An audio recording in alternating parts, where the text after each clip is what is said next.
this tutorial we've got another motion path drawn, and I've got an object here on the motion path. Now if I go and look at the object in the outliner, you'll see that the object has been made out of a grouped cone and the cylinder, and I've just grouped them to make the shape of the rocket. So there's the motion path here on the curve, and then I've got the group here, as you can see, on the motion path with the front axis Y and the up axis Z. And then if I play it, the cone, the rocket goes along the motion path.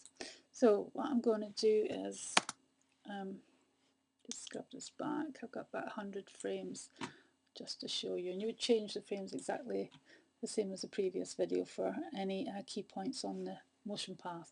So what I'm going to do this time is I'm going to create a deformer.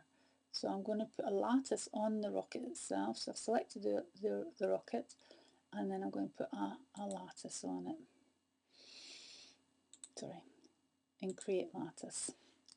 Now on the lattice itself, you will see in the outliner we've got the base again, and we've got the lattice.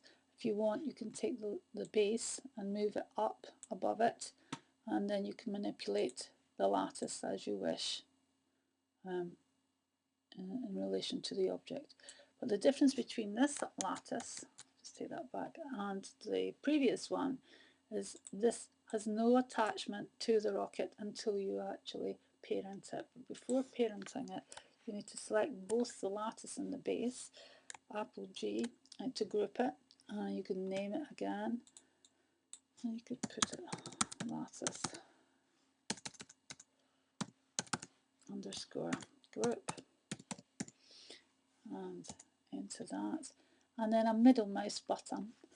I'm pressing on it, and then I'm going to parent it so it becomes a child of the rocket. So if I close up the rocket, you'll see that the lattice is the child, as well as the polygon, cone and cylinder of the rocket itself.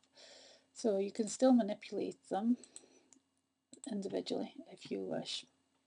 And but what I'm going to do now is just show you playing with the lattice around it. Take this outliner out the way.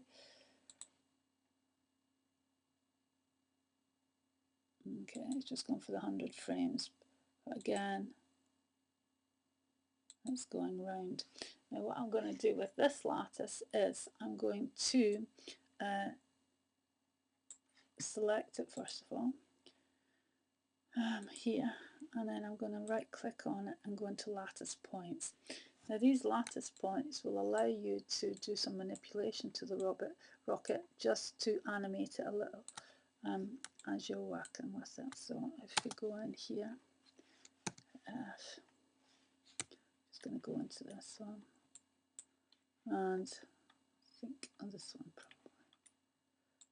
I'm just going to take some of these viewpoints here, and then what I'm going to do is I'm going to go to the first frame, and I'm going to enlarge the back of the rocket and hit S to do a keyframe.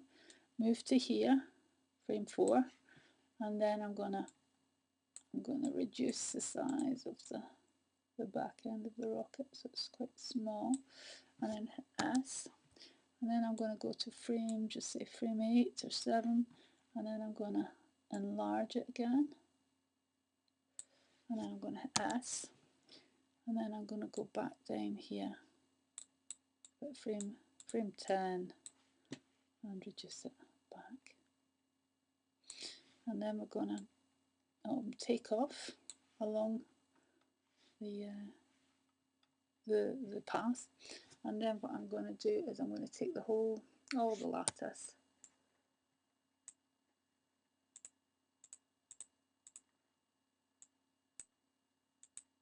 just make sure they're all selected,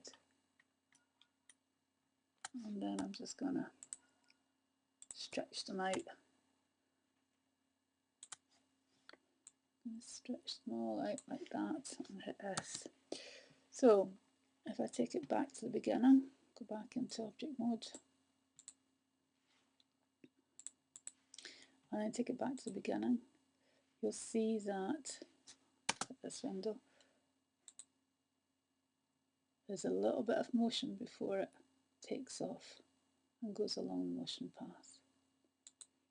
Okay, so you can actually animate it by editing the lattice points on the lattice itself, and it will affect the object. The lattice is like an envelope or a container to hold all the separate points of a combined object or a grouped object. So it means that you can edit it as a whole rather than all the individual points.